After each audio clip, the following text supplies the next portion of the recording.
Hello friends, welcome to all my YouTube channel solution by Canadian boy.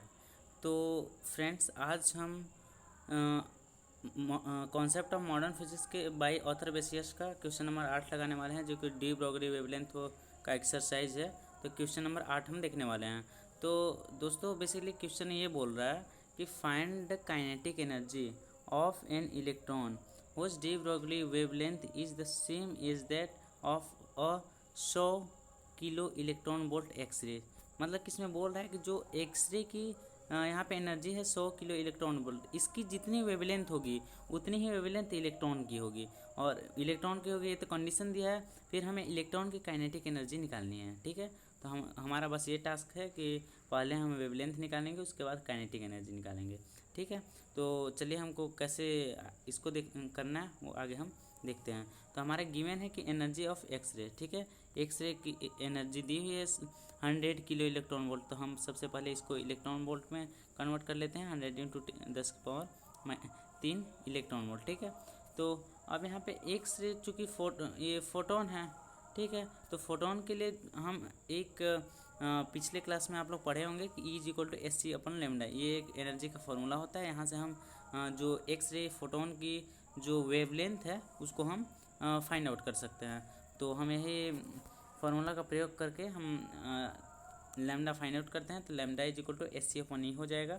जब यहाँ पे हम h का मान 6.626 इंटू 10⁻⁻34 और ये c का मान 3 इंटू 10⁸ और e का मान जो है हम जूल में इसको कन्वर्ट कर लेंगे।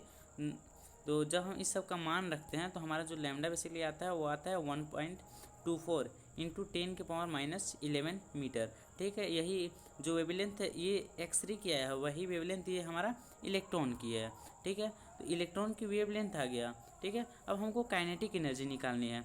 तो काइनेटिक एनर्जी निकालने से पहले हम ये देख लेते हैं कि हमें रिलेटिविस्टिक कैलकुलेशन लगाना है या रिलेटिविस्टिक कैलकुलेशन नहीं लगाना है, ठीक है। तो उसके लिए सबसे पहले हमको वेग चाहिए। अगर हमको वेलोसिटी मिल गई तो हम स्पीड ऑफ लाइट से कंपैरिजन करके हम पता लगा सकते हैं कि हमें रिलेटिविस्टिक कैलकुलेशन की नीड है और नॉट, ठीक है।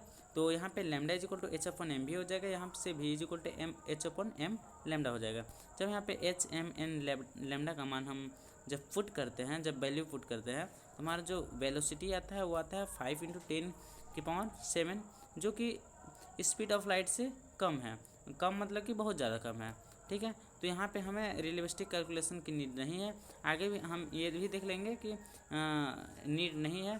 तो पहले यहाँ से तो पता चलेगा कि भी जो वेलोसिटी है वो c से बहुत कम है, तो रिलेटिविस्टिक कैलकुलेशन हम यहाँ पे नहीं लगाते हैं।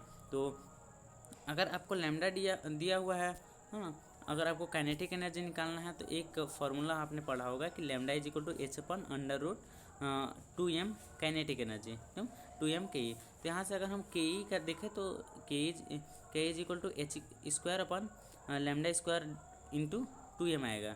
तो जब हम यहाँ पे हम h² का मान रखते हैं, हाँ, लैम्डा का मान रखते हैं और m का मान रखते हैं। m मीन्स इलेक्ट्रॉन की मास, ठीक है। तो वहाँ जब रखते हैं तो हमारा जो काइनेटिक एनर्जी आती है वो बेसिकली आती है 1.567 इंटू 10⁻⁻15 जूल, ठीक है, -15 जूल। तो हम जूल को हम इलेक्ट्रॉन वोल्ट में कन्वर्ट कर लेते हैं। उसके लिए हमको 1.9 इंटू 1.6 होना चाहिए। यहाँ पे थोड़ी मिस्टेक हो गई है, ठीक। तो 1.6 इंटू 10⁻⁻19 जूल प्रति इलेक्ट्रॉन वोल्ट से जब हम इसको डिवाइड करते हैं तो हमारा बेसिकली आ जाता है kinetic energy 9.782 into 10⁻³ electron volt, ठीक है। इसको हम ये भी लिख सकते हैं कि जो काइनेटिक एनर्जी आया है वो आया है 9.782 किलो इलेक्ट्रॉन वोल्ट, ठीक है। तो हमारी ये काइनेटिक एनर्जी आ गई, ये हमको निकालना भी था। तो यहाँ पे जो रेस्ट मास ऑफ इलेक्ट्रॉन जो होता है वो 511 किलो इलेक्ट्रॉन वोल्ट होता है, जिसके कंपैरिजन में जो काइनेटिक एनर्जी है वो बहुत ही कम है। तो हमें यह पता चल गया कि जो हमने नॉन रिलेटिविस्टिक कैलकुलेशन लगाया है वो कम्प्लीटली वैलिड है। तो बेसिकली हमको काइनेटिक एनर्जी निकालना था, वो हमारा निकल गया। तो दोस्तों, ऐसे ही अगर आपको सल्यूशन चाहिए तो प्लीज़ मेरे चैनल को सब्सक्राइब कर ले एंड बेल आइकन को प्रेस कर ले, thanks for watching and thank you and bye bye.